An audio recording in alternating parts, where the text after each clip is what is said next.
I remember when I was a wee small child, my family getting our very first computer.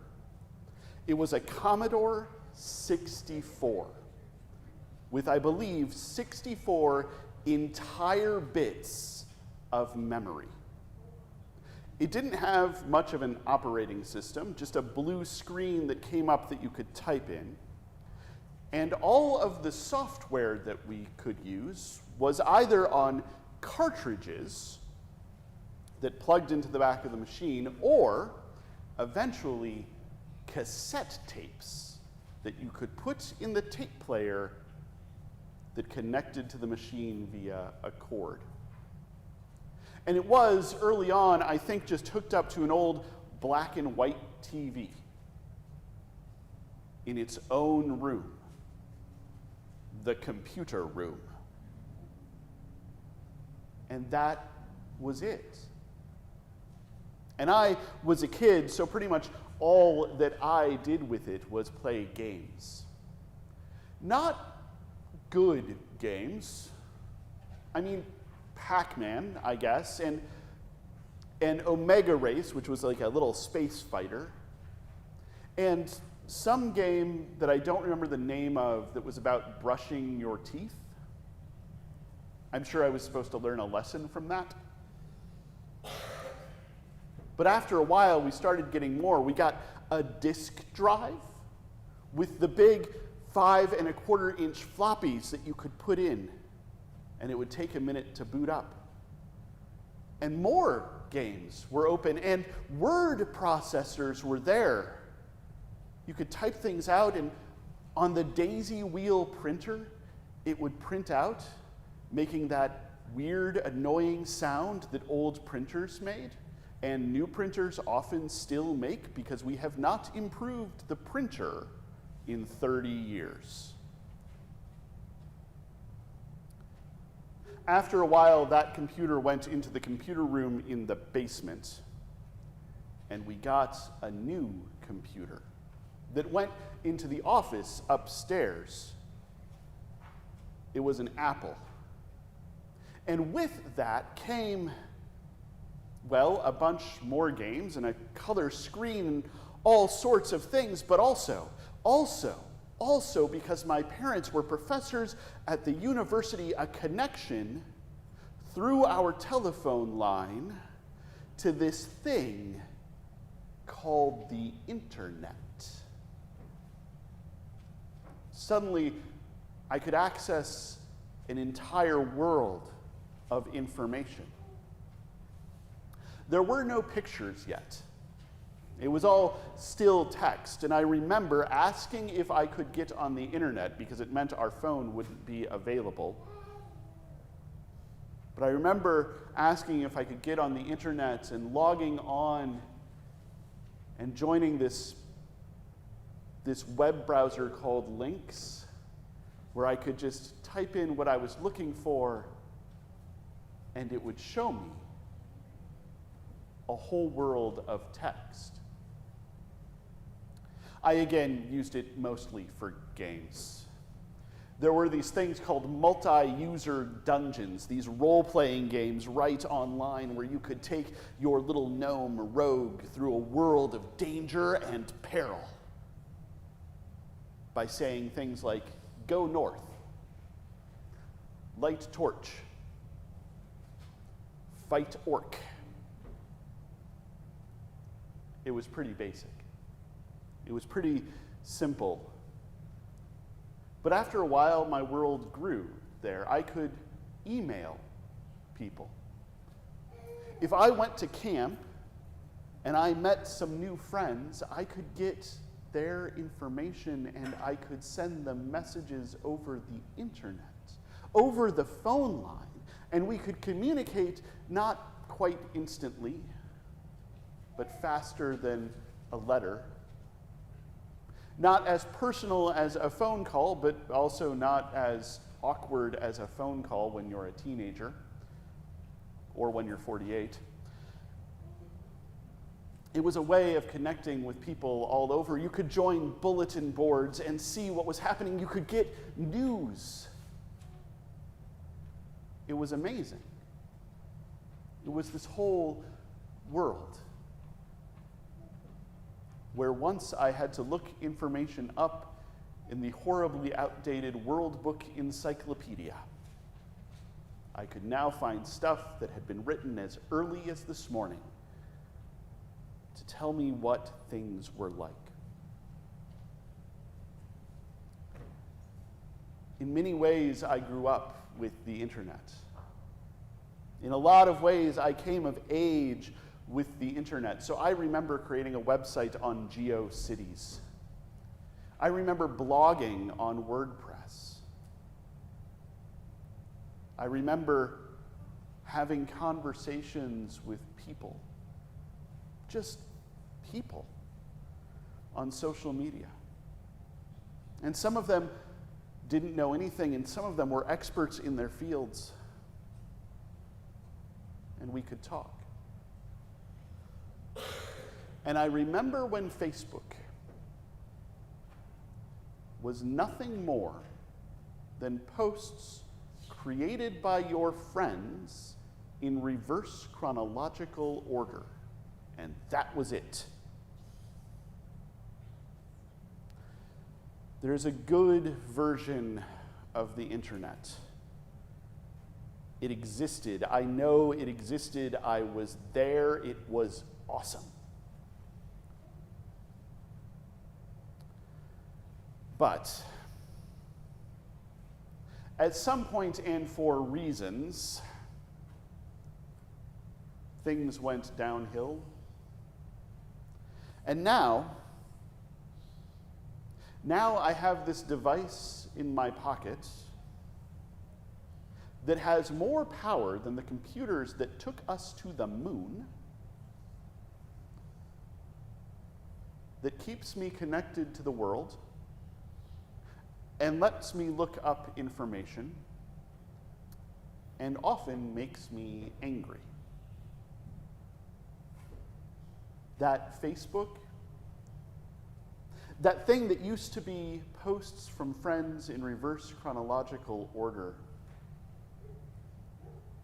that thing that used to keep me connected with people who I knew in high school and college and seminary,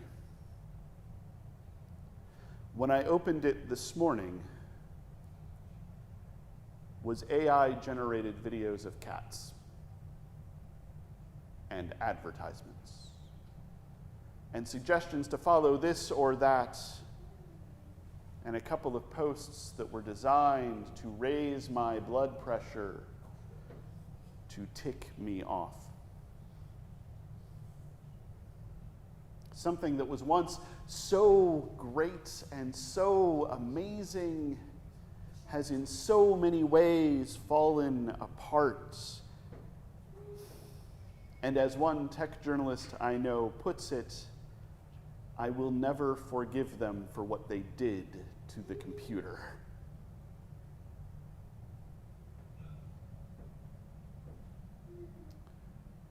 We're almost to the end of this series of Future Ready Church, and we're in this part, we're in this chapter of this book where they talk about technology. Technology, we need to recognize, is a double-edged sword. Now, I need to be clear about what I'm talking about when I say technology, because for most of us, technology is just anything that was invented since we've been born. The way that the author Douglas Adams puts it is that things that existed when you were born, that's just the way the world is. Things that have been invented since the day that you were born until you turn 35 is technology that is new and amazing and exciting, and you can probably get a job with it. And anything you invent that was invented after you turned 35 is against nature and must be stopped. Technology is always a double-edged sword, and it has been since that first person grabbed a stick and a bit of natural fire and said, "Look what I found." If you go back far enough, you can find philosophers complaining about how much kids read these days. They're not talking to each other, they're just getting out scrolls. If you go back to the early 20th century, there's a great article in Science magazine complaining about this new fad amongst all of the kids. It's keeping them from having conversations. They're sitting at tables just staring at this thing. Why are they spending so much time on chess?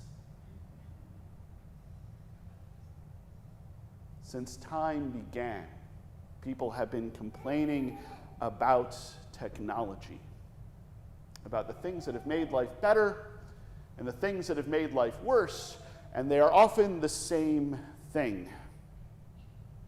And as I reread this chapter of A Future Ready Church, this chapter where they were talking about the possibilities of social media and cryptocurrency and AI, I was both warmed because technology can do amazing things, and horrified because I have been on Facebook recently.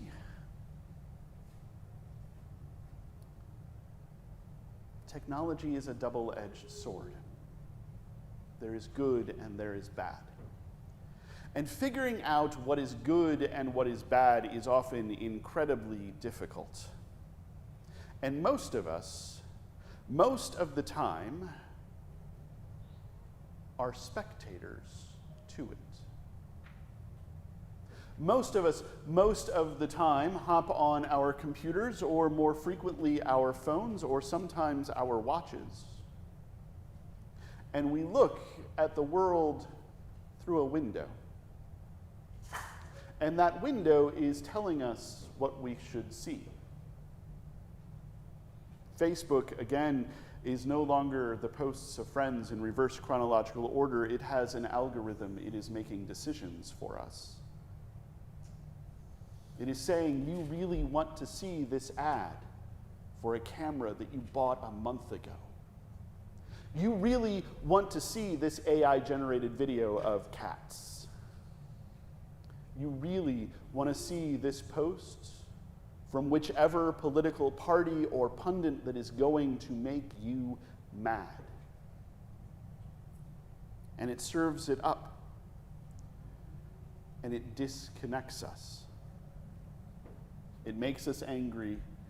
It creates an image of the world that is not the world. I realize I'm being down on the internet.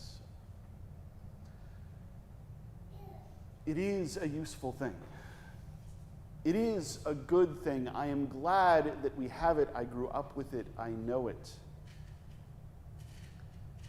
And when we couldn't meet because of a global pandemic, we could still connect over YouTube and Zoom and all of that. And that was wonderful. And we can still connect today. We have our Facebook group and our Facebook page. We're on Blue Sky and Instagram. We can still talk to each other even if we can't be together. We can watch the video live right now on YouTube and Facebook and our website. We can connect with the video later. Later today, we'll have the entire worship service nicely edited. Just this sermon, nicely edited. Just the children's message, nicely edited for people to watch. And on Monday, we'll have snippets from this sermon that you can watch just a little piece of. On Tuesday, we'll have the takeaway. It just keeps going, this opportunity for connection, and yet that is hard to build. It is something that we have to build. We can't just be spectators to it. The internet is only good if we make it good.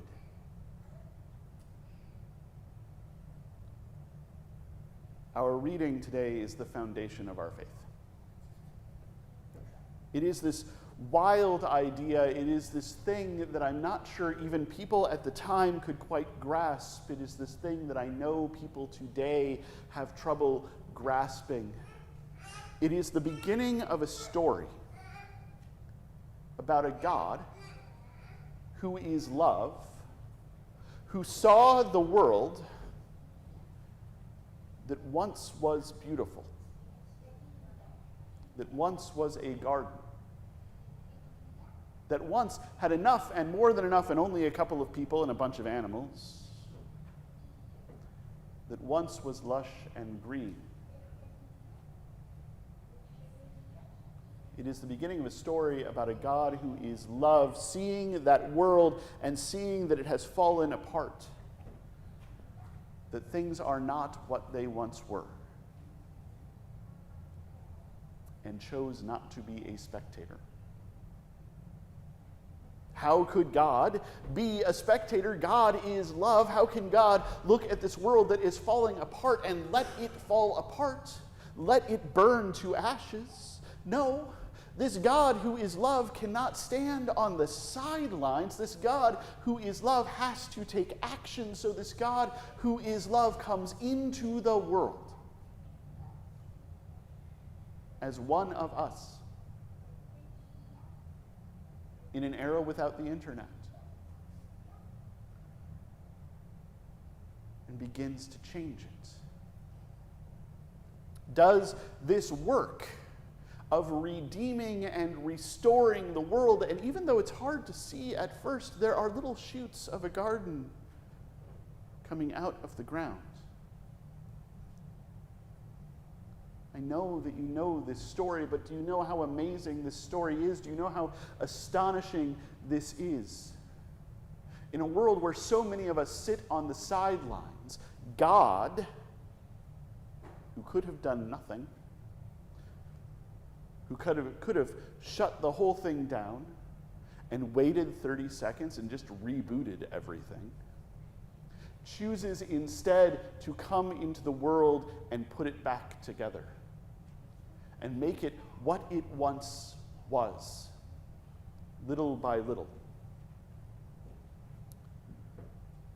And after God, in the form of that person, in the shape of Jesus, as one of us left, God remains in the form of the Holy Spirit.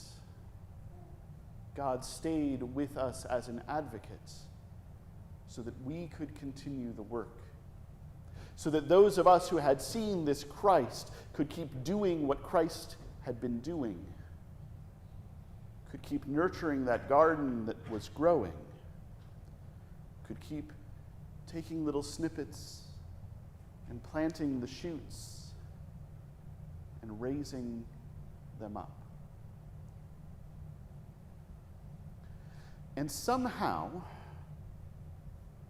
that is our job.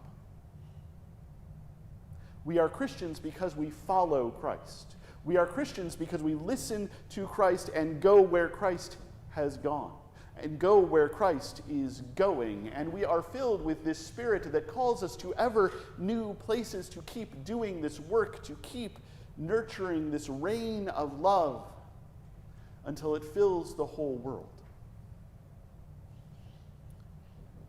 And if we are going to do that, then we have to leave this place. We can come back. We can meet here every week. We can meet here several times a week. But we also have to be out in the world, and in the past we have done that through mission trips. We have gone to Jamaica. We have gone to Joplin. We have gone where things are falling apart and done a little bit of work to put them back together. We do that by sending money to Ghana and to Haiti and to prisons, places where things are falling apart, where we hope we can help put them back together. And the reality is that another field of mission is that thing called the internet that once was beautiful and problematic, that has fallen apart and become something else, that has been colonized by the powers of sin and death and everything that makes life less, that is broken in so many ways. But we can take the love that we gain here, the grace that we find here, the power that we gain here, and go on to that internet, go into those places, and work to make them better. We can be the good and loving voice on Facebook, or Blue Sky, or Instagram, or TikTok, or Twitter, I suppose. We can leave the caring comments. We can share the life-giving stuff. We can say, here is what is possible. And some of that may be, do you remember when this was good? Let's do that again. And some of that will be, do you know what is possible? What God brings to us, what Christ gives to us. Are you knowledgeable? Do you feel the grace that is being poured out? Do you know the love that is filling the world? It can be here too.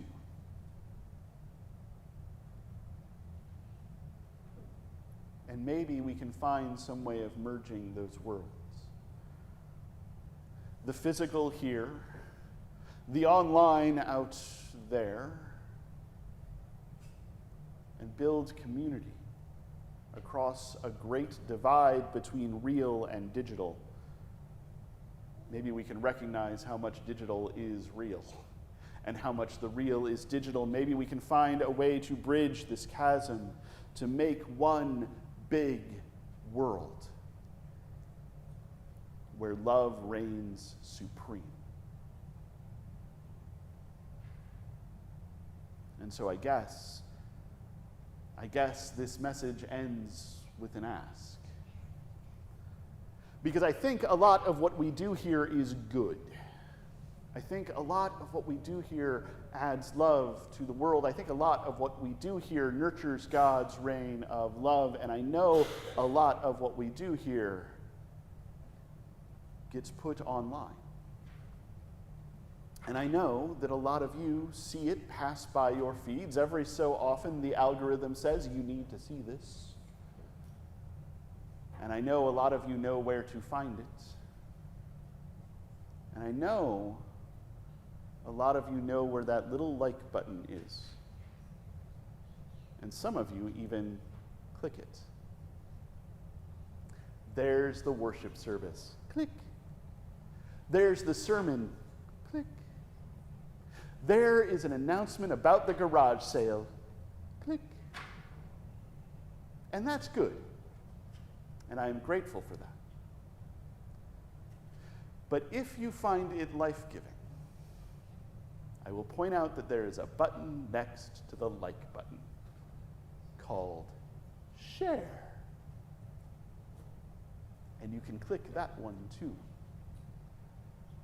And you can say, this is my congregation where I find love, where I find life, where I am involved in the work that God is doing in the world.